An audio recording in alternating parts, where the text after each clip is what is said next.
Hello ಎಲ್ರಿಗೂ ನಮಸ್ತೆ, welcome back to my channel N fashion. ಇವತ್ತಿನ ವಿಡಿಯೋ ಮೋಸ್ಟ್ ರಿಕ್ವೆಸ್ಟೆಡ್ ವಿಡಿಯೋ. ಯಾಕಂದರೆ ಒಂದು ಜನ ಸಿಲ್ಕ್ ಥ್ರೆಡ್ ಬ್ಯಾಂಗಲ್ಗೆ ಪ್ರೈಸ್ನ ಹೇಗೆ ಫಿಕ್ಸ್ ಮಾಡೋದು ಸ್ವಲ್ಪ ಹೇಳ್ಕೊಡಿ ಅಂತ ಹೇಳಿದ್ದೀರಾ. ಹಾಗೆ ನಂದು ಒಂದು ರಿಕ್ವೆಸ್ಟ್ ಇದೆ, ಅದನ್ನು ಮೊದಲು ಹೇಳ್ಬಿಡ್ತೀನಿ. ಏನಂದರೆ ಎಷ್ಟೊಂದು ಜನ ವಾಟ್ಸಪ್ಪಲ್ಲಿ ನಾನು ಕೊಟ್ಟಿರೋ ನಂಬರ್ಗೆ ಕಾಲ್ ಮೆಸೇಜ್ ಮಾಡ್ತಾ ಇದ್ದೀರಾ. ದಯವಿಟ್ಟು ಆ ಥರ ಮಾಡಬೇಡಿ. ಅದು ಆರ್ಡರ್ ಮಾಡೋದಕ್ಕೋಸ್ಕರ ಆ ನಂಬರ್ ಕೊಟ್ಟಿರೋದು. ಅವರು ಕೂಡ ಆರ್ಡರ್ ಮಾಡೋರು ಕೂಡ ಜಸ್ಟ್ ಮೆಸೇಜ್ ಮಾಡಿ ಅಂತಲೇ ಹೇಳ್ತೀನಿ, ಕಾಲ್ ಮಾಡಬೇಡಿ. ಯಾಕಂದರೆ ನಾನು ಯಾವುದೋ ಎಮರ್ಜೆನ್ಸಿ ಅಂತ ಹಾಸ್ಪಿಟಲ್ಗೋ ಎಲ್ಲೋ ಹೊರಗಡೆ ಹೋಗಿರ್ತೀನಿ, ಆಗ ಕಾಲ್ ಬರ್ತವೆ. ಪಿಕ್ ಮಾಡೋದಕ್ಕೆ ನನಗೆ ಆಗೋದೇ ಇಲ್ಲ. ದಯವಿಟ್ಟು ಅದಕ್ಕೆ ಯಾರು ಕಾಲ್ ಆಗಲಿ ಮೆಸೇಜ್ ಆಗಲಿ ಮಾಡಬೇಡಿ. ನಿಮ್ಗೆ ಏನೇ ಡೌಟ್ಸ್ ಇದ್ದರೂ ಅಥವಾ ಏನೇ ಕ್ವೈರೀಸ್ ಇದ್ದರೂ ಯೂಟ್ಯೂಬಲ್ಲೇ ನಮಗೆ ಕಮೆಂಟ್ ಮಾಡೋ ಆಪ್ಷನ್ ಇದೆ. ಸೊ ಅದರಿಂದ ನೀವು ಅದರಲ್ಲೇ ಕಮೆಂಟ್ ಮಾಡಿ. ನಿಮಗಷ್ಟೇ ಅಲ್ಲದೆ ಅದನ್ನು ನೋಡಿದ್ರೆ ಬೇರೆಯವ್ರಿಗೂ ಏನಾದರೂ ಡೌಟ್ಸ್ ಇದ್ದರೆ ಅವ್ರಿಗೂ ಕೂಡ ಕ್ಲಿಯರ್ ಆಗುತ್ತೆ, ಹಾಗೆ ಹೆಲ್ಪ್ ಆಗುತ್ತೆ. ಸೊ ಅದರಿಂದ ಯಾರೂ ಕೂಡ ಆ ನಂಬರ್ಗೆ ಕಾಲ್ ಆಗಲಿ ಮೆಸೇಜ್ ಆಗಲಿ ಮಾಡಬೇಡಿ. ಇದು ನನ್ನ ರಿಕ್ವೆಸ್ಟ್ ಅಂತ ಅಂದ್ಕೊಳ್ಳಿ. ಈಗ ನೀವು ಕೇಳಿದ್ದಾಗೆ ಸಿಲ್ಕ್ ಥ್ರೆಡ್ ಬ್ಯಾಂಗಲ್ಗೆ ಪ್ರೈಸ್ನ ಹೇಗೆ ಫಿಕ್ಸ್ ಮಾಡೋದು ಅಂತ ನಾನು ಹೇಳ್ತಾ ಬರ್ತೀನಿ. ನಾನು ಹೇಗೆ ಪ್ರೈಸ್ನ ಫಿಕ್ಸ್ ಮಾಡ್ತೀನಿ ಅಂತ ಹೇಳ್ತೀನಿ. ಸೊ ನೀವು ಕೂಡ ಅದೇ ಥರ ಮಾಡಬೇಕು ಅಂತ ಏನಿಲ್ಲ. ಇದು ಒಂದು ರೆಫರೆನ್ಸ್ ವಿಡಿಯೋ ಆಗಿ ಯೂಸ್ ಮಾಡ್ಕೊಳ್ಳಿ ಅಷ್ಟೇ. ಈಗ ವಿಡಿಯೋ ಸ್ಟಾರ್ಟ್ ಮಾಡೋಣ. ಈಗ ಮೊದಲಿಗೆ ತೋರಿಸ್ತಾ ಬರ್ತೀನಿ. ಒಂದು ಮೂರಿಂದ 4 ಬ್ಯಾಂಗಲ್ಸ್ನ ತೋರಿಸ್ತೀನಿ. ಅದ್ರ ಪ್ರೈಸ್ ಹೇಗೆ ಫಿಕ್ಸ್ ಮಾಡೋದು ಅಂತ ಹೇಳ್ತೀನಿ. ಮೊದಲಿಗೆ 2 ಕಟ್ ಬ್ಯಾಂಗಲ್ ನೋಡ್ಬಿಡೋಣ. ಇದು 2 ರೀತಿಯಲ್ಲಿ ಬರುತ್ತೆ. ಅಂದರೆ ಒಂದು ಸಿಂಪಲ್ ಡಿಸೈನ್ ಬರುತ್ತೆ, ಒಂದು ಗ್ರ್ಯಾಂಡ್ ಡಿಸೈನ್ ಬರುತ್ತೆ, ಅಂದರೆ ಪೂರ್ತಿ ಡಿಸೈನ್ ಬರುತ್ತೆ. ಸೊ ಅದರಿಂದ ಇದನ್ನು ಮೊದಲು ನೋಡ್ಬೇಡ. ಇಲ್ಲಿ ನೋಡಿ, ಇಲ್ಲಿ ನಾನು ತೋರಿಸ್ತಾ ಇದ್ದೀನಿ. ಸೊ ಇದು ಪೂರ್ತಿ ಡಿಸೈನ್ ಇದೆ. ಇದಕ್ಕೆ ನಾನು ಜಸ್ಟ್ ನೋಡಿದ ತಕ್ಷಣ ಎಷ್ಟು ಹೇಳ್ಬೋದು ಅಂತ ಅಂದರೆ ಒಂದಕ್ಕೆ 110 to 120 ರುಪೀಸ್ ತೊಗೊತೀನಿ. ಇನ್ನು 3D ವರ್ಕ್ ಅಂದರೆ ಇದು ಕೂಡ 3Dಯಲ್ಲೇ ಇದೆ. ಬಟ್ ಅದು ರೋಸ್ ಆ ಥರ ಫ್ಲವರ್ಸ್ ಎಲ್ಲ ಮಾಡ್ತೀವಲ್ಲ 3D ವರ್ಕು, ಅದಕ್ಕೆ ನಾನು 125 ರುಪೀಸ್ ತಗೊತೀನಿ. ಅಂದರೆ ಎರಡಕ್ಕೆ ಪೇರಿಗೆ 250 ರುಪೀಸ್ ತೊಗೊತೀನಿ. ಆದರೆ ಈಗ ನಾವು ಈ ಥರ ಸೆಟ್ಟಲ್ಲಿ ಮಾಡೋದಾದರೆ ಇದಕ್ಕೆ ನಾನು 100 ರುಪೀಸ್ ಚಾರ್ಜ್ ಮಾಡ್ತೀನಿ. ಸೆಟ್ಟಲ್ಲಿ ಮಾಡಿದರೆ 100 ರುಪೀಸ್ ಚಾರ್ಜ್ ಮಾಡ್ತೀನಿ. ಸಪ್ರೇಟ್ ಮಾಡಿದ್ರೆ ಸಿಂಗಲ್ಗೆ 120 ಅಂದರೆ 240 ರುಪೀಸ್. 3D ವರ್ಕ್, ಇದು ಕೂಡ 3D ವರ್ಕ್ ಇದೆ. ಸೊ ಅದಕ್ಕೆ ನಾನು 120 ರುಪೀಸ್ ಹಾಕ್ತಾ ಇದ್ದೀನಿ. ಅಥವಾ ಇನ್ನು ಎಕ್ಸ್ಟ್ರಾ ಕುಂದನ್ಸ್ ಯೂಸ್ ಮಾಡಿದ್ವಿ ಅಂದರೆ ನಾನು ಇದಕ್ಕೆ 125 ರುಪೀಸ್ ಒಂದು ಸಿಂಗಲ್ ಪೀಸ್. ಸೊ ಒಂದು ಪೇರ್ಗೆ 250 ರುಪೀಸ್ ಚಾರ್ಜ್ ಮಾಡ್ತೀನಿ. ಸೊ ಗೊತ್ತಾಯ್ತಾ? ಈಗ 2 ಕಟ್ ಬ್ಯಾಂಗಲ್ ಆಯ್ತಲ್ಲ. ಈಗ 4 ಕಟ್ ಬ್ಯಾಂಗಲ್ಸ್ ಹೇಗೆ ಅಮೌಂಟ್ ಫಿಕ್ಸ್ ಮಾಡೋದು ಅಂತ ತೋರಿಸ್ತೇನೆ. ಈಗ ಮೊದಲಿಗೆ ನಾರ್ಮಲ್ ಅಂದರೆ ಈ ಬ್ಯಾಂಗಲ್ಸ್ಗೆ ಸಿಲ್ಕ್ ಥ್ರೆಡ್ನ ರ್ಯಾಪ್ ಮಾಡೋದು. ಹಾಗೆ 5 ಸೈಡು ಡಿಸೈನ್ ಮಾಡಿದ್ದೀನಿ. ಇಲ್ಲಿ ನಾನು 5 ಸೈಡ್ ಡಿಸೈನ್ ಮಾಡಿದ್ದೀನಿ. ಸೊ ಇದಕ್ಕೆ ನಾನು 2 ರೀತಿ ಕುಂದನ್ ಯೂಸ್ ಮಾಡಿದ್ದೀನಿ. ಅಂದರೆ ಒಂದು ಸೀಡ್ ಬೀಡ್ ಯೂಸ್ ಮಾಡಿದ್ದೀನಿ, ಹಾಗೆ ಒಂದು ಗ್ಲಾಸ್ ಗೋಲ್ಡ್ ಯೂಸ್ ಮಾಡಿದ್ದೀನಿ. ಸೊ ಈ ರೀತಿ ಜಸ್ಟ್ ನಾವು ಸಿಲ್ಕ್ ಥ್ರೆಡ್ನ ರ್ಯಾಪ್ ಮಾಡಿಬಿಟ್ಟು ಹಾಗೆ ಒಂದು 4 ಸೈಡ್ ಅಥವಾ 5 ಸೈಡ್ ಜಸ್ಟ್ ಒಂದೊಂದು ಕುಂದನ್ ಇಟ್ಕೊಂಡು ಬಂದರೆ ಅದಕ್ಕೆ ನಾನು 100 ರುಪೀಸ್ ಚಾರ್ಜ್ ಮಾಡ್ತೀನಿ. 4 ಪೇರ್ಗೆ 100 ರುಪೀಸ್ ಚಾರ್ಜ್ ಮಾಡ್ತೀನಿ. ಅಥವಾ ಇಲ್ಲ ಅಂದರೆ ಈ ಥರ ಪೂರ್ತಿ ಆ ಬ್ಯಾಂಗಲ್ ಇಲ್ಲ ಅಂದರೆ ಈಗ ನಾವು ಈ ನಾರ್ಮಲ್ ಸಿಲ್ಕ್ ಥ್ರೆಡ್ಗೆ ಜಸ್ಟ್ ಸೇಮ್ ಕುಂದನ್ ಪೂರ್ತಿ ಬರುತ್ತೆ ಅಲ್ಲ, ಅಂದರೆ ಸ್ಕ್ವಯರ್ ಕುಂದನ್ ಅಥವಾ ಮೂನ್ ಶೇಪ್ ಆಗಲಿ ಯಾವುದೇ ಆಗಲಿ ಪೂರ್ತಿ ಸೇಮ್ ಕುಂದನ್ ಬರುತ್ತೆ ಅಲ್ವಾ. ಸೊ ಅದಕ್ಕೆ ನಾನು 200 ರುಪೀಸ್ ಚಾರ್ಜ್ ಮಾಡ್ತೀನಿ. 4 ಬ್ಯಾಂಗಲ್ಸ್ಗೆ ಒಂದು ಸೆಟ್ 4 ಕಟ್ ಬ್ಯಾಂಗಲ್ಸ್ಗೆ ನಾನು 200 ರುಪೀಸ್ ಚಾರ್ಜ್ ಮಾಡ್ತೀನಿ. ನನ್ನ ಹತ್ರ ಈಗ ಅವೈಲೇಬಲ್ ಇಲ್ಲ, ಸೊ ಅದರಿಂದ ಪಿಕ್ ಕೂಡ ಹಾಕಿರ್ತೀನಿ. ಆ ಬ್ಯಾಂಗಲ್ಸ್ ಡಿಸೈನ್ಗೆ ನಾನು 200 ರುಪೀಸ್ ತಗೊತೀನಿ. 4 ಬ್ಯಾಂಗಲ್ಸ್ ಒಂದು ಸೆಟ್ ಅಂದರೆ 4 ಬ್ಯಾಂಗಲ್ಸ್ ಬರುತ್ತಲ್ಲ, ಅದಕ್ಕೆ ನಾನು 200 ರುಪೀಸ್ ಚಾರ್ಜ್ ಮಾಡ್ತೀನಿ. ಸೊ ಇನ್ನು ಇದೇ ಥರ ಇಲ್ಲಿ ನೋಡಿ, ಇದು ಕೂಡ 4 ಕಟ್ ಬ್ಯಾಂಗಲ್ಸೇ. ಬಟ್ ಇಲ್ಲಿ ಎಕ್ಸ್ಟ್ರಾ ವರ್ಕ್ ಇದೆ. ಅಂದರೆ ಇಲ್ಲಿ ನೋಡಿ, ಇಲ್ಲಿ ಸ್ಟೋನ್ ಹಾಕಿದ್ದೀನಿ. ಇಲ್ಲಿ ಸ್ಟೋನ್ ಹಾಕಿದ್ದೀನಿ. ಸೊ ಇದು 3D ಥರ ಆಗುತ್ತೆ ಅಲ್ವಾ. ಪೂರ್ತಿ ಹಾಕಿಲ್ಲ, ಜಸ್ಟ್ ನಿಮಗೆ ತೋರಿಸೋದಕ್ಕೋಸ್ಕರ ಒಂದು ಹಾಕಿದ್ದೀನಿ. ಇನ್ನು ರೆಡಿ ಮಾಡೋದು ಬಾಕಿ ಇದೆ. ಬ್ಯಾಂಗಲ್ ಪೂರ್ತಿ ಡಿಸೈನ್ ಇದ್ದು 3D ವರ್ಕ್ ಇದ್ದರೆ ಅದಕ್ಕೆ ನಾನು 4 ಬ್ಯಾಂಗಲ್ಗೆ 250 ಚಾರ್ಜ್ ಮಾಡ್ತೀನಿ. ಇನ್ನು 6 ಕಟ್ ಬ್ಯಾಂಗಲ್ಸ್ಗೆ ಸಿಕ್ಸ್ ಕಟ್ ಬ್ಯಾಂಗಲ್ಸ್ ಕೂಡ ನನ್ನ ಹತ್ರ ಅವೈಲೇಬಲ್ ಇಲ್ಲ. ನನ್ನ ಹತ್ರ ತುಂಬ ಹಳೇದು ಅಂದರೆ ಒಂದು 10 ವರ್ಷದ ಹಿಂದ್ಗಡೆದು ಬ್ಯಾಂಗಲ್ಸ್ ಇದೆ. ಸೊ ಅದನ್ನು ನಾನು ನಿಮಗೆ ತೋರಿಸ್ತೀನಿ. 6 ಇಲ್ಲ, 5 ಇದೆ. ಸೊ ಇದು ನೋಡಿ ತುಂಬ ಹಳೇದಾಗ್ಬಿಟ್ಟಿದೆ, ಆದರೂ ಚೆನ್ನಾಗಿದೆ. ಇದು 10 year back bangles. So blue ಕಲರ್ಗೆ ನಾನು ಇಲ್ಲಿ ಚೈನ್ನ ಅಟ್ಯಾಚ್ ಮಾಡಿದ್ದೀನಿ. ಇದಕ್ಕೆ ನಾನು 150 ರೂಪೀಸ್ ಚಾರ್ಜ್ ಮಾಡ್ತೀನಿ. ಸೊ 6 ಬ್ಯಾಂಗಲ್ಸ್ಗೆ ಚೈನ್ದು ಕಾಸ್ಟ್ ಸ್ವಲ್ಪ ಜಾಸ್ತಿ ಆಗುತ್ತೆ ಅಲ್ವಾ, ಪೂರ್ತಿ ಅಟ್ಯಾಚ್ ಮಾಡೋದ್ರಿಂದ. ಅದರಿಂದ ನಾನು ಇದಕ್ಕೆ 150 ಚಾರ್ಜ್ ಮಾಡ್ತೀನಿ 6 ಬ್ಯಾಂಗಲ್ಸ್ಗೆ. ಅಥವಾ ಜಸ್ಟ್ ಪ್ಲೇನ್ ಬ್ಯಾಂಗಲ್ಸ್ ನಾವು ಸಿಲ್ಕ್ ಥ್ರೆಡ್ ಅಷ್ಟೇ ರ್ಯಾಪ್ ಮಾಡಿಬಿಟ್ಟು ಒಂದು 4 ಸೈಡೋ 5 ಸೈಡೋ ಕುಂದನಿಟ್ರೆ ಅದಕ್ಕೆ ನಾನು 100 ರೂಪೀಸೇ ಚಾರ್ಜ್ ಮಾಡ್ತೀನಿ. ನೋಡಿದ ತಕ್ಷಣ ಹೇಗೆ ಅಮೌಂಟ್ನ ಫಿಕ್ಸ್ ಮಾಡೋದು ಅಂತ ಗೊತ್ತಾಯ್ತಲ್ಲ. ಈಗ ನಾನು ಕ್ಯಾಲ್ಕುಲೇಟ್ ಮಾಡೋಣ. ಅಂದರೆ ಅದಕ್ಕೂ ಇದಕ್ಕೂ ಸೇಮ್ ಬರುತ್ತೆ ಅಂತಲ್ಲ, ಒಂದು 10 ರೂಪೀಸ್ 20 ರೂಪೀಸ್ ಡಿಫ್ರೆನ್ಸ್ ಬರುತ್ತೆ. ಮೊದಲಿಗೆ ಕ್ಯಾಲ್ಕುಲೇಷನ್ ಮಾಡಿಕೊಂಡು ನೀವು ಅಮೌಂಟ್ನ ಫಿಕ್ಸ್ ಮಾಡ್ಬೋದು. ಆಮೇಲೆ ಬರ್ತಾ ಬರ್ತಾ ನೀವು ಒಂದು 8 to 10 ಬ್ಯಾಂಗಲ್ ಸೆಟ್ ನೀವು ಸೆಲ್ ಮಾಡೋಷ್ಟರೊಳಗೆ ನಿಮಗೆ ಗೊತ್ತಾಗುತ್ತೆ ನೋಡಿದ ತಕ್ಷಣ ಎಷ್ಟೆಷ್ಟು ಪ್ರೈಸ್ ಅಮೌಂಟ್ನ ಫಿಕ್ಸ್ ಮಾಡ್ಬೋದು ಅಂತ. ಈಗ ಕ್ಯಾಲ್ಕುಲೇಟ್ ಹೇಗೆ ಮಾಡೋದು ಅಂತ ಕೂಡ ತೋರಿಸ್ತೀನಿ. ಈ ಪೂರ್ತಿ ಬ್ಯಾಂಗಲ್ ಸೆಟ್ಟು ಇವಷ್ಟು ಬ್ಯಾಂಗಲ್ಸ್ದು ಹೇಗೆ ಕ್ಯಾಲ್ಕುಲೇಟ್ ಮಾಡಿ ಪ್ರೈಸ್ನ ಫಿಕ್ಸ್ ಮಾಡೋದು ಅಂತ ಹೇಳ್ಕೊಡ್ತೀನಿ. ಪ್ರೈಸ್ನ ಫಿಕ್ಸ್ ಮಾಡೋದಕ್ಕಿಂತ ಮುಂಚೆ ಯಾವುದ್ಯಾವುದಕ್ಕೆ ನಾವು ಪ್ರೈಸ್ ಆ್ಯಡ್ ಮಾಡಬೇಕು ಅಂತ ಹೇಳ್ತೀನಿ. ಸೊ ಮೊದಲಿಗೆ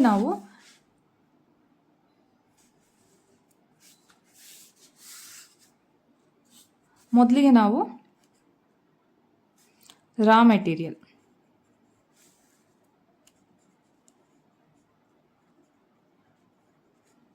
ಎರಡನೇದು ಟೈಮ್,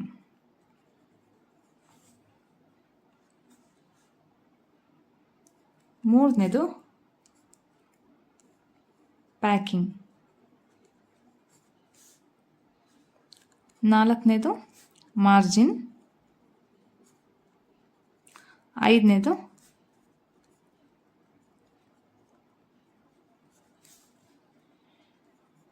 ಶಿಪ್ಪಿಂಗ್ ಚಾರ್ಜ್. ಸೊ ಈ 5 ಕೂಡ ನಮ್ಮ ತಲೆಯಲ್ಲಿ ಇರಬೇಕು. ಪ್ರೈಸ್ ಫಿಕ್ಸ್ ಮಾಡುವಾಗ ಈ 5 ಕೂಡ ತಲೆಯಲ್ಲಿ ಇರಬೇಕು. ಅಂದರೆ ರಾ ಮೆಟೀರಿಯಲ್ಲು ನಾವು ಯಾವ್ಯಾವ ರಾ ಮೆಟೀರಿಯಲ್ ಯೂಸ್ ಮಾಡ್ತೀವಿ, ಅದಕ್ಕೆ ಎಷ್ಟೆಷ್ಟು ಅಮೌಂಟ್ ಆಯಿತು ಅದನ್ನು ಬರ್ಕೋಬೇಕು. ಅದಾದಮೇಲೆ ಈ ಬ್ಯಾಂಗಲ್ಗೆ ಎಷ್ಟು ಟೈಮ್ ತೊಗೊಂಡ್ವಿ ಇದನ್ನು ಮಾಡೋದಕ್ಕೆ. ಅಂದರೆ ಸ್ಲೋ ಆಗಿ ಮಾಡೋದಲ್ಲ, ನೀವು ಕರೆಕ್ಟಾಗಿ ಕುತ್ಕೊಂಡು ಕಂಪ್ಲೀಟ್ ಮಾಡೋವರೆಗೂ ಎಷ್ಟು ಟೈಮ್ ತೊಗೊತೀರೋ ಆ ಟೈಮ್ನ ಹಾಕೋಬೇಕಾಗುತ್ತೆ. ಇಲ್ಲ ನೀವು ಈಗ ಒಂದು 10 ನಿಮಿಷ ಮಾಡಿ ಮನೆ ಕೆಲಸ ಮಾಡಿಕೊಂಡು ಆಮೇಲೆ ಇನ್ನೊಂದು 10 ನಿಮಿಷ ಮಾಡಿ, ಅದು ಮನೆ ಕೆಲಸದ್ದು ಎಲ್ಲ ಟೈಮ್ ಹಾಕೋಕ್ಕಾಗಲ್ಲ. ಎಷ್ಟೆಷ್ಟು ಟೈಮ್ ತೊಗೊಂಡ್ರಿ ಅದು ಕರೆಕ್ಟಾಗಿ ಹಾಕ್ಕೋಬೇಕು. ಇಲ್ಲಿ ನಾನು ಎಷ್ಟು ಟೈಮ್ ತೊಗೊತೀನಿ, ನಾನು ಎಷ್ಟು ಹಾಕಿದ್ದೀನಿ ಅದನ್ನು ಮಾತ್ರ ಹೇಳ್ತೀನಿ.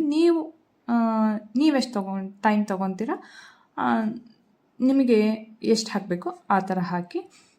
ಮತ್ತೆ ಹೇಳ್ತೀನಿ, ಇದು ಜಸ್ಟ್ ರೆಫರೆನ್ಸ್ಗೋಸ್ಕರ ಅಷ್ಟೇ, ಇದೇ ಥರ ಹಾಕಬೇಕು ಅಂತ ಏನಿಲ್ಲ. ನೆಕ್ಸ್ಟ್ ಪ್ಯಾಕಿಂಗ್ ಮಾಡೋದಕ್ಕೆ ಅದಕ್ಕೂ ಕೂಡ ಮೆಟೀರಿಯಲ್ ಬೇಕಾಗುತ್ತೆ. ಅದಕ್ಕೂ ಕೂಡ ಎಷ್ಟು ಪ್ರೈಸ್ ಅಂತ ಅದು ಕೂಡ ಹಾಕ್ಕೊಳ್ಳಿ. ಮತ್ತು ನಾವು ಮಾರ್ಜಿನ್ ಇಟ್ಕೋಬೇಕಾಗುತ್ತೆ.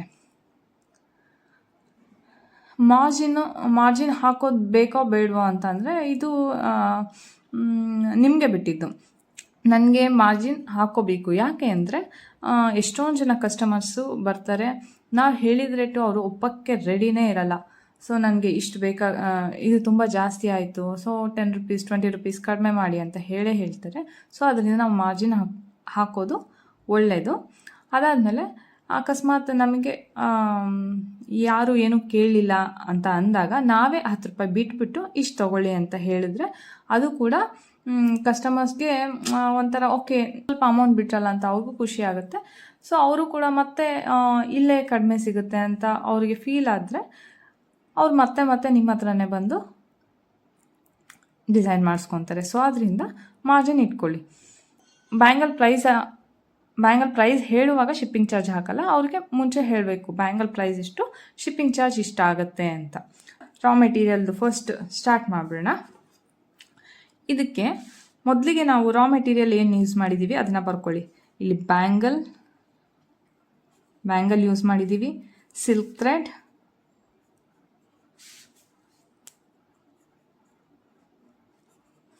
ಹಾಗೆ ಕುಂದನ್ಸ್.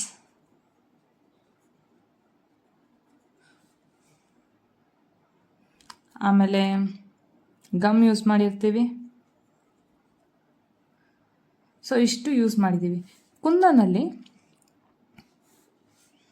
ಇಲ್ಲಿ ನಾನು ಇದೊಂದು 2 3 4 5 ಟೈಪ್ಸ್ ಕುಂದನ್ ಯೂಸ್ ಮಾಡಿದ್ದೀನಿ. 5 ಟೈಪ್ಸ್ ಗೊತ್ತಾಯ್ತಾ? ಯಾವ್ದ್ಯಾವ್ದು ಯೂಸ್ ಮಾಡಿದ್ದೀನಿ ಅಂದರೆ 6KI, ಆಮೇಲೆ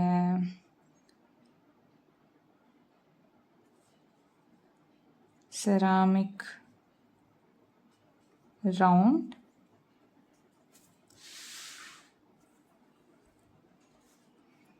ಗ್ಲಾಸ್ ಗೋಲ್ಡ್ ರೌಂಡ್,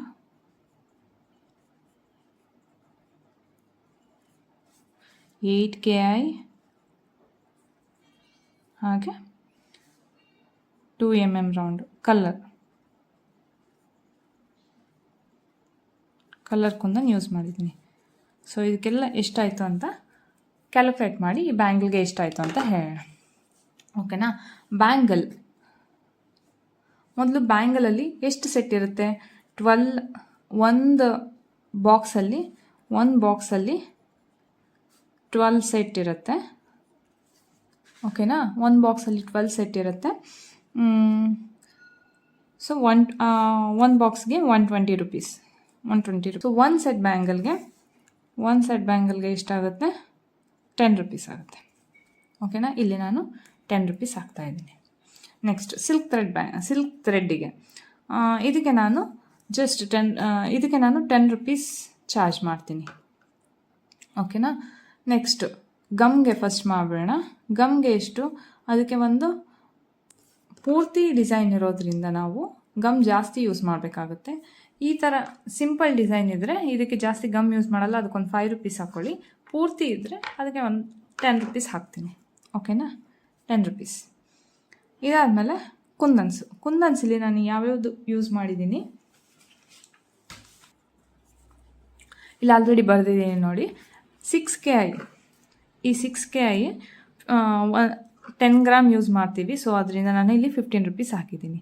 ಈಗ ಸೆರಾಮಿಕ್ ಗೋಲ್ಡ್ ರೌಂಡ್ ಶೇಪ್, ಇದು ಕೂಡ 10 ಗ್ರಾಮ್ಸ್ ಚಾರ್ಜ್ ಹಾಕಿದ್ದೀನಿ, 15 ರುಪೀಸ್. ಗ್ಲಾಸ್ ಗೋಲ್ಡ್ ರೌಂಡ್ಗೆ 10 ರುಪೀಸ್ ಅಷ್ಟೇ ಹಾಕಿದ್ದೀನಿ. ಸೊ 8KIಗೂ ಕೂಡ ನಾನು 10 ರುಪೀಸ್ ಹಾಕಿದ್ದೀನಿ. ಇಲ್ಲಿ ಜಸ್ಟ್ 18 ಅಷ್ಟೇ ಯೂಸ್ ಮಾಡಿರೋದ್ರಿಂದ 10 ರುಪೀಸ್ ಹಾಕಿದ್ದೀನಿ. ಹಾಗೆ 2mm ರೌಂಡ್, ಇದು ಕಲರ್ ಇದೆ ಅಲ್ಲ, ಸೊ ಇದನ್ನು ನಾನು ಜಸ್ಟ್ 5 ರುಪೀಸ್ ಹಾಕಿದ್ದೀನಿ. ಓಕೆನಾ? ಸೊ ಇಷ್ಟು, ಇದು ಟೋಟಲ್ ಎಷ್ಟಾಯಿತು? 55 ರುಪೀಸ್ ಆಯಿತು. ಓಕೆನಾ? ಇದಕ್ಕೆ ಕುಂದನ್ಸ್ಗೆ 55 ರುಪೀಸ್.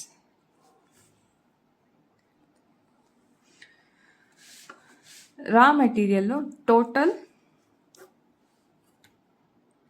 55, 65, 75, 85 ರುಪೀಸ್. ಓಕೆನಾ? ರಾ ಮೆಟೀರಿಯಲ್ಗೆ 85 ರುಪೀಸ್ ಆಯಿತು. ಈಗ ನೆಕ್ಸ್ಟು ಟೈಮ್ ಹಾಕ್ಕೊಂಡು ಇಲ್ಲಿ 100 ರುಪೀಸ್ ಹಾಕ್ತೀನಿ. ಇದು ಸ್ವಲ್ಪ ಟೈಮ್ ಹಿಡಿಯೋದ್ರಿಂದ ಈ ಬ್ಯಾಂಗಲ್ ರೆಡಿ ಮಾಡೋದಕ್ಕೆ ನಾನು ಟೈಮಿಂಗ್ಸ್ಗೆ ಒಂದು 100 ರುಪೀಸ್ ಹಾಕ್ತಾಯಿದ್ದೀನಿ. ಸೊ ಪ್ಯಾಕಿಂಗಲ್ಲಿ ಜಸ್ಟ್ ನಾನು ಇಲ್ಲೇ ಹ್ಯಾಂಡ್ ಓವರ್ ಮಾಡೋದಾದರೆ ಒಂದು ಕವರಲ್ಲಿ ಹಾಕಿ ಕೊಡ್ತೀನಿ. ಸೊ ಅದರಿಂದ ನಾನು ಒಂದು 5 ರುಪೀಸ್ ಚಾರ್ಜ್ ಮಾಡ್ತೀನಿ ಅಷ್ಟೇ. ಬಟ್ ಬೇರೆ ಊರಿಗೆ ಕಳಿಸ್ಬೇಕಂದ್ರೆ ಆಗ ನಾನು ಬಾಕ್ಸ್ ಎಲ್ಲ ಮಾಡಬೇಕು. ಸೊ ಅದರಿಂದ 15 ರುಪೀಸ್ ಹಾಕ್ತೀನಿ ಅಲ್ವಾ. ಈಗ ನಾನು ಜಸ್ಟ್ ಇಲ್ಲೇ ಕೊಡೋದಕ್ಕೆ ನಾನು 5 ರುಪೀಸ್ ಹಾಕಿದ್ದೀನಿ, 15 ರುಪೀಸ್ ಹಾಕ್ತಾಯಿಲ್ಲ. Okay, 5 rupees. ಮತ್ತು ಮಾರ್ಜಿನ್ 20 to 30 ರುಪೀಸ್ ಮಾರ್ಜಿನ್ ಇಟ್ಕೊಂಡಿರಿ. ಓಕೆನಾ? 20 ರುಪೀಸ್ ನಾನು ಮಾರ್ಜಿನ್ ಹಾಕ್ತಾಯಿದ್ದೀನಿ. ಅದು ಹಾಕೋದು ಬಿಡೋದು ನಿಮ್ಮ ಇಷ್ಟ. ಓಕೆ. ಶಿಪ್ಪಿಂಗ್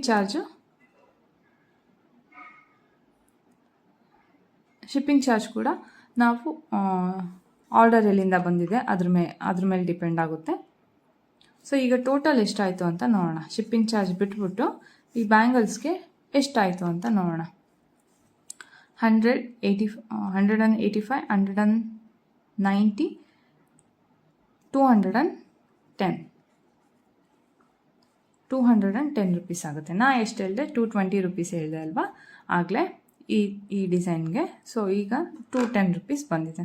ಸೊ ನಾನು ಇದರ ರೇಂಜ್ ಎಲ್ಲಿಂದ ಅಂದರೆ 200 to 220 ರುಪೀಸ್ ಚಾರ್ಜ್ ಮಾಡ್ತೀನಿ.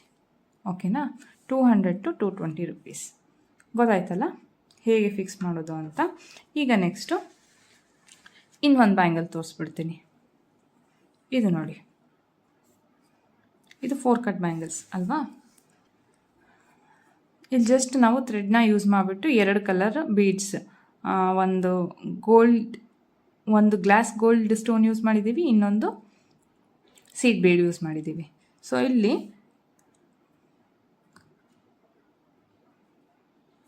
ಈ 4 ಬ್ಯಾಂಗಲ್ಗೆ ರಾ ಮೆಟೀರಿಯಲ್ ಏನೇನು ಬೇಕಾಗುತ್ತೆ. ರಾ ಮೆಟೀರಿಯಲ್ಲು ಬ್ಯಾಂಗಲ್ ಇಷ್ಟು 10 ರುಪೀಸ್ ಆಗುತ್ತೆ. 120 ರುಪೀಸ್ ಬಾಕ್ಸ್, 12 ಸೆಟ್ ಇರುತ್ತೆ. ಸೊ 1 ಸೆಟ್ಗೆ 10 ರುಪೀಸ್ ಆಗುತ್ತೆ. ಥ್ರೆಡ್ಡು ಕೂಡ ನಾನು 10 ರುಪೀಸ್ ಹಾಕ್ತೀನಿ, 10 rupees. Next gum 5 rupees charge ಮಾಡ್ತೀನಿ. ನೆಕ್ಸ್ಟು ಕುಂದನ್ಸ್ಗೆ ಇದಕ್ಕೊಂದು 5 ರುಪೀಸು, ಇದಕ್ಕೊಂದು 5 ರುಪೀಸ್ ಚಾರ್ಜ್ ಮಾಡ್ತೀನಿ. ಸೊ 10 ರುಪೀಸ್ ಆಗುತ್ತೆ. ನೆಕ್ಸ್ಟ್ ಪ್ಯಾಕಿಂಗಿಗೆ 5 ರುಪೀಸ್ ಹಾಕ್ತೀನಿ. ಹಾಗೆ ಟೈಮ್ ಇದಕ್ಕೆ ನಾನು 1 ಅವರಲ್ಲಿ ಮಾಡಬಹುದು. ಸೊ ಅದರಿಂದ ನಾನು 50 ರುಪೀಸ್ ಚಾರ್ಜ್ ಮಾಡ್ತೀನಿ. ಓಕೆನಾ, 50 ರುಪೀಸ್ ಚಾರ್ಜ್ ಮಾಡ್ತೀನಿ. ಇಷ್ಟೇ. ರಾ ಮೆಟೀರಿಯಲ್ ಆಯಿತು, ಪ್ಯಾಕಿಂಗ್ ಆಯಿತು, ಟೈಮ್ ಆಯಿತು. ಮಾರ್ಜಿನ್ನು ಒಂದು 10 ರುಪೀಸ್ ಹಾಕ್ಕೊಳ್ಳಿ ಸಾಕು, ಅದಕ್ಕಿಂತ ಜಾಸ್ತಿ ಬೇಡ. ಹಾಕೊಂಡ್ರು ಓಕೆ, ಇಲ್ಲ ಅಂದರೂ ಪರವಾಗಿಲ್ಲ, ನಡೆಯುತ್ತೆ. ಸೊ ಇದ್ರ ಟೋಟಲ್ ಎಷ್ಟಾಯಿತು,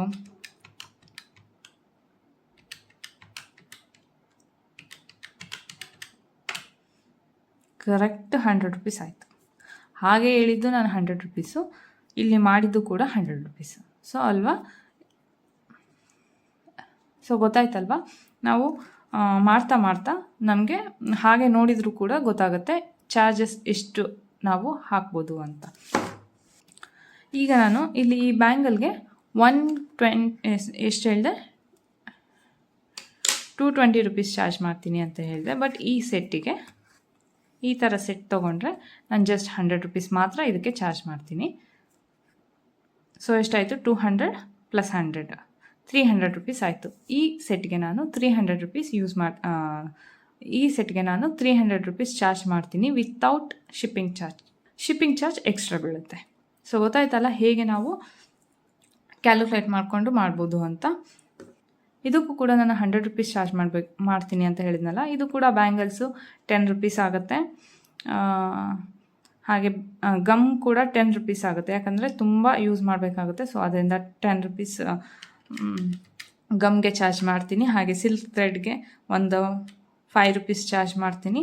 ಈ ಚೈನ್ಗೆ ನಾನು ಇಲ್ಲಿ 6ಗೆ ಎಷ್ಟಾಗುತ್ತೆ ಅಂದರೆ ಒಂದು 2 ಮೀಟರ್ ಆಗುತ್ತೆ ಅನಿಸುತ್ತೆ. ಓಕೆ, 2 ಮೀಟರ್ ಆದರೆ 1 ಮೀಟರ್ಗೆ ಬಂದುಬಿಟ್ಟು 20 ರುಪೀಸು. ನಾನು ಇಲ್ಲಿ 40 ರುಪೀಸ್ ಆ್ಯಡ್ ಮಾಡ್ತೀನಿ. ಓಕೆನಾ, ಅದಾದಮೇಲೆ ಪ್ಯಾಕಿಂಗ್ಗೆ 5 ರುಪೀಸ್, ಟೈಮ್ ಬಂದುಬಿಟ್ಟು ಒಂದು 50 ರುಪೀಸ್, ಹಾಗೆ ಮಾರ್ಜಿನ್ ಬಂದುಬಿಟ್ಟು 10 to 20 ರುಪೀಸ್. ಎಲ್ಲ ಮಾಡಿದ್ರೆ 130 to 140 ರುಪೀಸ್ ಆಗುತ್ತೆ. ನಾನು 150 ರುಪೀಸ್ ಹೇಳಿದೆ ಅನಿಸುತ್ತೆ. ಈ ಬ್ಯಾಂಗಲ್ ಮೇಕಿಂಗ್ ವಿಡಿಯೋ ನಾನು ನೆಕ್ಸ್ಟ್ ಅಪ್ಲೋಡ್ ಮಾಡ್ತೀನಿ. ಇದು ನನಗೋಸ್ಕರನೇ ಮಾಡ್ಕೊಂಡಿರೋದು, ಯಾವುದೇ ಕಸ್ಟಮರ್ಗೆ ಅಲ್ಲ. ಇದು ಕೂಡ ಅಷ್ಟೇ, 4 ಬ್ಯಾಂಗಲ್ಸ್ ಆದರೆ 250 ಚಾರ್ಜ್ ಮಾಡ್ಬೋದು, ಈ ಥರ 3D ವರ್ಕ್ ಇದ್ದರೆ ಮಾತ್ರ. ಇಲ್ಲ ನಾವು ಜಸ್ಟ್ ಇದೊಂದೇ ಕುಂದನ್ಸು ಪೂರ್ತಿ ಯೂಸ್ ಮಾಡ್ತಾ ಇದ್ದೀವಿ ಅಂದರೆ ಅದಕ್ಕೆ 200 ಯೂಸ್ ಮಾಡ್ಬೋದು. ಯಾಕಂದರೆ ಇದಕ್ಕೆ ಟೈಮು ಜಾಸ್ತಿ ಹಿಡಿಯುತ್ತೆ. ಹಾಗೆ ಡಿಫ್ರೆಂಟ್ ಕುಂದನ್ಸ್ ಯೂಸ್ ಮಾಡಿರ್ತೀವಿ, ಅದಕ್ಕಾದರೆ ಸೇಮ್ ಕುಂದನ್ ಯೂಸ್ ಮಾಡೋದ್ರಿಂದ ನಾವು ಟೈಮು ಕೂಡ ಕಡಿಮೆ ಹಿಡಿಯುತ್ತೆ. ಅಂದರೆ ನಾವು ಅಲೈನ್ ಮಾಡಬೇಕು ಅಂತ ಏನಿಲ್ಲ, ಜಸ್ಟ್ ಇಟ್ಕೊಂಡು ಹೋಗ್ಬೋದು. ಒಂದು ಸಲ ಅಲೈನ್ ಮಾಡಿದ್ರೆ ಅದು ನಡೆಯುತ್ತೆ. ಸೊ ಅದರಿಂದ ನಾವು ಈ ರೀತಿ ಪ್ರೈಸ್ನ ಫಿಕ್ಸ್ ಮಾಡ್ಕೊಂಬರ್ಬೇಕು. ಸೊ ಗೊತ್ತಾಯ್ತಲ್ಲ ಹೇಗೆ ಸಿಲ್ಕ್ ಥ್ರೆಡ್ ಬ್ಯಾಂಗಲ್ಗೆ ಪ್ರೈಸ್ನ ಫಿಕ್ಸ್ ಮಾಡೋದು ಅಂತ. ಒಂದೊಂದು ಬ್ಯಾಂಗಲ್ಗೆ ಒಂದೊಂದು ರೀತಿ, ಅಂದರೆ ಸಿಂಪಲ್ ಇರೋದಕ್ಕೆ, ಪೂರ್ತಿ ಡಿಸೈನ್ ಇರೋದಕ್ಕೆ ಸ್ವಲ್ಪ ಜಾಸ್ತಿ ಆಗುತ್ತೆ. 3D ವರ್ಕ್ ಇದ್ದರೆ ಅದಕ್ಕಿಂತ ಜಾಸ್ತಿ ಆಗುತ್ತೆ. ಯಾಕಂದರೆ ಬೇರೆ ಬೇರೆ ಡಿಸೈನ್ಗೆ ನಾವು ಬೇರೆ ರೀತಿ ಟೈಮ್ನ ಸ್ಪೆಂಡ್ ಮಾಡಿರ್ತೀವಿ. ಕಡಿಮೆ ಡಿಸೈನ್ ಇದ್ದರೆ 1 ಅವರಲ್ಲಿ ಆಗುತ್ತೆ, ಜಾಸ್ತಿ ಡಿಸೈನ್ ಇದ್ದರೆ 2 ಅವರ್ ಆಗುತ್ತೆ, 3 ಅವರ್ ಕೂಡ ಆಗುತ್ತೆ. ಸೊ ಅದರಿಂದ ನಾವು ಟೈಮ್ ಕೂಡ ಎಷ್ಟು ತೊಗೊಳ್ತೀವಿ ಅಂತ ನೋಡಿಕೊಂಡು ಅದ್ರ ಮೇಲೆ ನೀವು ಪ್ರೈಸ್ನ ಫಿಕ್ಸ್ ಮಾಡಬೇಕಾಗತ್ತೆ. ಸೊ ಇದು ಒಂದು ರೆಫರೆನ್ಸ್ ವಿಡಿಯೋ ಥರ ನೀವು ಯೂಸ್ ಮಾಡ್ಕೊಳ್ಳಿ. ಇದೇ ರೀತಿ ಮಾಡಬೇಕು ಅಂತ ಏನಿಲ್ಲ, ಈ ರೀತಿ ಕೂಡ ಮಾಡ್ಬೋದು ಅಂತ ನಾನು ತೋರಿಸ್ಕೊಟ್ಟಿದ್ದೀನಿ ಅಷ್ಟೇ. So silk thread bangle classes ಇಲ್ಲಿಗೆ ಸಾಕು ಅಂತ ಅನ್ಕೊತೀನಿ. ಯಾಕಂದರೆ ಮೆಟೀರಿಯಲ್ಲು ತೋರಿಸಿದ್ದೀನಿ, ಅದನ್ನ ಸಿಲ್ಕ್ ಥ್ರೆಡ್ನ ಹೇಗೆ ಬ್ಯಾಂಗಲ್ಗೆ ರ್ಯಾಪ್ ಮಾಡೋದು ಅದು ಕೂಡ ಹೇಳ್ಕೊಟ್ಟಿದ್ದೀನಿ. ಒಂದೆರಡು ಡಿಸೈನ್ ಕೂಡ ಹೇಳ್ಕೊಟ್ಟಿದ್ದೀನಿ. ಈ ಬ್ಯಾಂಗಲ್ ಡಿಸೈನ್ ಮೇಕಿಂಗ್ ಕೂಡ ನಿಮ್ಮ ಜೊತೆ ಶೇರ್ ಮಾಡ್ತೀನಿ. ನೆಕ್ಸ್ಟ್ ಈ ವಿಡಿಯೋ ಅಪ್ಲೋಡ್ ಆದಮೇಲೆ ನೆಕ್ಸ್ಟ್ ವಿಡಿಯೋ ಇದ್ರ ಮೇಕಿಂಗೇ ಆಗಿರುತ್ತೆ. ಸೊ ಇಲ್ಲಿಗೆ ಸಾಕು ಅಂತ ಅನ್ಕೊತೀನಿ. ಸಿಲ್ಕ್ ಥ್ರೆಡ್ ಬ್ಯಾಂಗಲ್ ಕ್ಲಾಸಸ್ಸು ಎಲ್ಲ ಕವರ್ ಅಪ್ ಆಗಿದೆ. ಹಾಗೆ ಇನ್ನೊಂದು ಕ್ವಶನ್ ಕೇಳಿದರು, ಸಾರಿ ಅದನ್ನ ಮೊದಲೇ ಹೇಳಬೇಕಾಗಿತ್ತು, ಮರ್ತ್ಬಿಟ್ಟೆ. ಒಂದು 2-3 ಜನ ಕೇಳಿದರು ಅನ್ಕೊತೀನಿ. ಏನಂತಂದರೆ ಸಿಲ್ಕ್ ಥ್ರೆಡ್ ಬ್ಯಾಂಗಲ್ಸ್ ಜೊತೆಗೆ ಇನ್ನೂ ಏನಾದರೂ ಮಾಡ್ಬೋದು ಅಂತ ಕೇಳಿದ್ದಾರೆ. ಹೌದು, ಮಾಡ್ಬೋದು. ಅಂದರೆ ನಾನು ಅಟ್ ಪ್ರೆಸೆಂಟ್ ಮಾಡ್ತಾ ಇರೋದ್ರಿಂದ ನಿಮಗೆ ಹೇಳ್ತಾ ಇದ್ದೀನಿ. ಸಿಲ್ಕ್ ಥ್ರೆಡ್ ಬ್ಯಾಂಗಲ್ ಮೇಕಿಂಗ್ ಜೊತೆಗೆ ನಾವು ಸ್ಯಾರಿ ಕುಚ್ಚನ್ನ ಹಾಕ್ಬೋದು. ಓಕೆ, ಯಾಕೆ ಅಂತ ಅಂದರೆ ಸಿಲ್ಕ್ ಥ್ರೆಡ್ ಆಲ್ರೆಡಿ ನಮ್ಮ ಹತ್ರ ಇದೆ. ಒಂದೊಂದು ಸಿಗೋ ಶಾಪಲ್ಲೇ ಎಲ್ಲ ಥರದ ಬೀಡ್ಸ್ಗಳು, ಸ್ಯಾರಿ ಕುಚ್ಚಿಗೆ ಯೂಸ್ ಮಾಡುವಂಥ ಬೀಡ್ಸ್ಗಳು ಸಿಗ್ತವೆ. ಸೊ ಅದರಿಂದ ನಾವು ಮತ್ತೆ ಸರ್ಚ್ ಮಾಡೋ ಅವಶ್ಯಕತೆ ಇಲ್ಲ. ಅದರಿಂದ ಅದು ಕೂಡ ನೀವು ಸ್ಟಾರ್ಟ್ ಮಾಡ್ಬೋದು. ಅದು ತುಂಬ ಏನು ಕಷ್ಟ ಅಲ್ಲ. ನಿಮ್ಗೆ ಏನಾದರೂ ಬೇಕಿದ್ರೆ ಅದು ಕೂಡ ನಾನು ಕ್ಲಾಸ್ ಸ್ಟಾರ್ಟ್ ಮಾಡ್ತೀನಿ. ಅದಕ್ಕೆ ಜಾಸ್ತಿ ಇನ್ವೆಸ್ಟ್ಮೆಂಟ್ ಏನೂ ಇಲ್ಲ. ಓಕೆನಾ? ಒಂದು ನಾರ್ಮಲ್ ಕುಚ್ಚು ಸ್ಯಾರಿಗೆ 250 ಚಾರ್ಜ್ ಮಾಡ್ತೀವಿ. ಸೊ ಅದರಿಂದ ಅದಕ್ಕೂ ಕೂಡ ಟೈಮ್ ಹಿಡಿಯುತ್ತೆ, ತುಂಬ ಟೈಮ್ ಹಿಡಿಯುತ್ತೆ. ಅಕಸ್ಮಾತ್ ನೀವೇನಾದರೂ ಮಾಡಬೇಕು, ಎಕ್ಸ್ಟ್ರಾ ಮಾಡಬೇಕು ಅಂದ್ಕೊಂಡ್ರೆ ಸ್ಯಾರಿ ಕುಚ್ಚು ಕೂಡ ಹಾಕ್ಬೋದು. ಅದು ತುಂಬ ಏನು ಕಷ್ಟ ಅಲ್ಲ. ಮಾಡ್ತಾ ಮಾಡ್ತಾ ನಮಗೆ ಈಸಿ ಆಗಿಬಿಡುತ್ತೆ. ಓಕೆನಾ? ಸ್ಯಾರಿ ಕುಚ್ಚು ಹೇಳಿದ್ನಲ್ಲ, ಅದು ಕೂಡ ಬಿಸ್ನೆಸ್ ಮಾಡ್ಬೋದು ಅಂತ. ನಿಮಗೇನಾದರೂ ಇಂಟ್ರೆಸ್ಟ್ ಇದ್ದರೆ, ಕಲ್ತ್ಕೋಬೇಕು ಅಂತ ಇಂಟ್ರೆಸ್ಟ್ ಇದ್ದರೆ ನನಗೆ ಕಮೆಂಟಲ್ಲಿ ತಿಳಿಸಿ. ನಾನು ಅದರದ್ದು ಕೂಡ ಕ್ಲಾಸಸ್ ತೊಗೊಳ್ತೀನಿ. ಅದರಲ್ಲೂ ಕೂಡ 10 to 15 ಕ್ಲಾಸಸ್ ಬರ್ಬೋದು, ಅಥವಾ ಇನ್ನೂ ಜಾಸ್ತಿ ಕೂಡ ಆಗ್ಬೋದು. ಅದರಲ್ಲಿ ಏನೇನು ಕಲ್ತ್ಕೋಬೋದು ಅಂತ ಅಂದರೆ, ಮೊದಲಿಗೆ ಸ್ಯಾರಿ ಕುಚ್ಚು ಹೇಗೆ ಹಾಕೋದು, ಎಲ್ಲ ನಾರ್ಮಲ್ ಕುಚ್ಚೇ ಬರಲ್ಲ. ಅದಕ್ಕೆ ಬೀಡ್ ಯೂಸ್ ಮಾಡ್ಬೋದು, ಫ್ಲವರ್ ಬೀಡ್ಸ್ ಯೂಸ್ ಮಾಡಿ ಕುಚ್ಚು ಹಾಕ್ಬೋದು.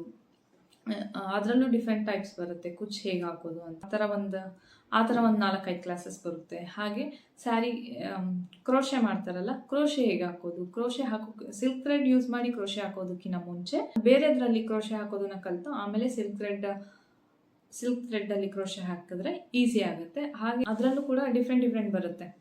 ಬರೀ ಚೈನ್ ಅಷ್ಟೇ ಬರೋದಿಲ್ಲ, ಹಾಫ್ ಡಬಲ್ ಕ್ರೋಶೆ ಬರುತ್ತೆ, ಡಬಲ್ ಕ್ರೋಶೆ ಬರುತ್ತೆ, ಹಾಗೆ ಟ್ರಿಪಲ್ ಕ್ರೋಶೆ ಬರುತ್ತೆ, ಪೀಕಾಟ್ ಅಂತ ಬರುತ್ತೆ. ಸೊ ಈ ಎಲ್ಲ ರೀತಿಯೂ ನಾನು ನಿಮಗೆ ಹೇಳ್ಕೊಡ್ತೀನಿ. ಇಂಟ್ರೆಸ್ಟ್ ಇದ್ದರೆ ನನಗೆ ಕಮೆಂಟ್ ಮೂಲಕ ತಿಳಿಸಿ, ಅದು ಕೂಡ ಕ್ಲಾಸ್ ಸ್ಟಾರ್ಟ್ ಮಾಡೋಣ. ಹಾಗೆ ಒಂದು ಕೊನೆಯದಾಗಿ ಹೇಳ್ತೀನಿ, ಬರೀ ಬಿಸ್ನೆಸ್ ಅಂತ ಅದಕ್ಕೆ ಟೈಮ್ ಕೊಟ್ಬಿಟ್ಟು ನಿಮ್ಮ ಹೆಲ್ತನ್ನು ಹಾಳು ಮಾಡ್ಕೊಳ್ಳೋದಕ್ಕೆ ಹೋಗಬೇಡಿ. ಹೆಲ್ತು ತುಂಬ ಇಂಪಾರ್ಟೆಂಟು. ಒಂದ್ಸಲ ನಾವು ಹಾಸ್ಪಿಟಲ್ಗೆ ಹೋದರೆ ಪದೇ ಹೋಗ್ತಾನೇ ಇರಬೇಕಾಗುತ್ತೆ. ಸೊ ಅದರಿಂದ ನಾವು ಹೆಲ್ದಿಯಾಗಿ ಟೈಮ್ ಟು ಟೈಮ್ ಊಟ ಮಾಡಿ. ಬಿಸ್ನೆಸ್ ಜೊತೆ ನಿಮ್ಮ ಹೆಲ್ತ್ ಕೂಡ ಇಂಪಾರ್ಟೆಂಟು. ಸೊ ಫಸ್ಟ್ ಪ್ರಿಯಾರಿಟಿ ನಾವು ಹೆಲ್ತ್ಗೆ ಕೊಡಬೇಕಾಗತ್ತೆ. ಹಾಗೆ ಇನ್ನೊಂದು ಲಾಸ್ಟ್ ಹೇಳ್ಬಿಡ್ತೀನಿ. ಈಗ ಹೊಸದಾಗಿ ನಾನು 75 days ಎಂಬ್ರಾಯ್ಡ್ರಿ ಚಾಲೆಂಜ್ ವಿಡಿಯೋಸ್ನ ಹಾಕ್ತಾ ಬರ್ತಾ ಇದ್ದೀನಿ. Just 1 minute video. ನೀವು 5 minutes ಅದಕ್ಕೆ ಸ್ಪೆಂಡ್ ಮಾಡಿದ್ರೆ 75 days ಒಳಗಡೆ ಎಂಬ್ರಾಯ್ಡ್ರಿನ ಕಲಿಬೋದು. ಇದು ಸ್ಟಿಚಿಂಗ್ ಮಾಡೋಕ್ಕೆ ಹೆಲ್ಪ್ ಆಗುತ್ತೆ. ಡೈಲಿ ನಾನು ಮಾರ್ನಿಂಗ್ ಅಪ್ಲೋಡ್ ಮಾಡ್ತಾ ಇದ್ದೀನಿ. ಯಾರಿಗೆಲ್ಲ ಇಂಟ್ರೆಸ್ಟ್ ಇದ್ದರೆ ಅದನ್ನ ಕಲ್ತ್ಕೋಬೋದು. ಜಸ್ಟ್ ನಾವು ಬಿಸ್ನೆಸ್ ಮಾಡೋದಕ್ಕೆ ಅಂತ ಅಲ್ಲ, ನಮಗೇನಾದರೂ ಇಂಟ್ರೆಸ್ಟ್ ಇದೆ, ಸ್ವಲ್ಪ ಟೈಮ್ ಕೂಡ ಇದೆ ಅಂದರೆ ಅದಕ್ಕಿಂತ ಜಾಸ್ತಿ ಟೈಮ್ ಬೇಕಾಗಲ್ಲ. ಒಂದು ದಿನಕ್ಕೆ 3 to 5 minutes ನಾವು ಅದಕ್ಕೆ ಸ್ಪೆಂಡ್ ಮಾಡಿದರೆ 75 daysಲ್ಲಿ ನಾವು ಎಂಬ್ರಾಯ್ಡ್ರಿ ಹಾಕೋದನ್ನು ಕಲಿಬೋದು. ನಿಮಗೆ ಯಾವುದ್ರ ಬಗ್ಗೆ ಇಂಟ್ರೆಸ್ಟ್ ಇದೆಯೋ ಅದನ್ನ ಕಲೀರಿ. ಜಸ್ಟ್ ಬಿಸ್ನೆಸ್ಗೋಸ್ಕರನೇ ಕಲಿಬೇಕು ಅಂತ ಇಲ್ಲ, ನಮ್ಮ ಖುಷಿಗೋಸ್ಕರನೂ ಕಲಿಬೇಕು. ಸೊ ಈ ವಿಡಿಯೋ ಇಷ್ಟ ಆದರೆ, ಯೂಸ್ಫುಲ್ ಆದರೆ ಲೈಕ್ ಮಾಡಿ. ಹಾಗೆ ನಿಮ್ಗೆ ಏನು ಅನ್ನಿಸ್ತು ಅಥವಾ ನಿಮಗೆ ಇನ್ನೂ ಏನಾದರೂ ಡೌಟ್ಸ್ ಇದೆಯಾ ಅದ್ರ ಬಗ್ಗೆ ಕಮೆಂಟ್ ಮಾಡಿ. ನಾನು ಅಲ್ಲಿ ಆನ್ಸರ್ ಮಾಡ್ತೀನಿ. ಅಲ್ಲಿ ಆನ್ಸರ್ ಮಾಡೋಕ್ಕಾಗಲಿಲ್ಲ ಅಂದರೂ ಕೂಡ ನೆಕ್ಸ್ಟ್ ವಿಡಿಯೋದಲ್ಲಿ ನಾನು ಖಂಡಿತ ಆನ್ಸರ್ ಮಾಡ್ತೀನಿ. ಯಾರೆಲ್ಲ ಇನ್ನೂ ನನ್ನ ಚಾನಲ್ನ ಸಬ್ಸ್ಕ್ರೈಬ್ ಮಾಡ್ಕೊಂಡಿಲ್ವೋ ಅವ್ರು ದಯವಿಟ್ಟು ಸಬ್ಸ್ಕ್ರೈಬ್ ಮಾಡಿಕೊಂಡು ನನಗೂ ಸಪೋರ್ಟ್ ಮಾಡಿ. ತುಂಬ ಲೆಂತಿ ಆಯಿತು ಈ ವಿಡಿಯೋ. ಸೊ ಈ ವಿಡಿಯೋನ ಇಲ್ಲಿಗೆ ಎಂಡ್ ಮಾಡೋಣ. ಮತ್ತೆ ಮುಂದಿನ ವಿಡಿಯೋದಲ್ಲಿ ಸಿಗ್ತೀನಿ. Thank you.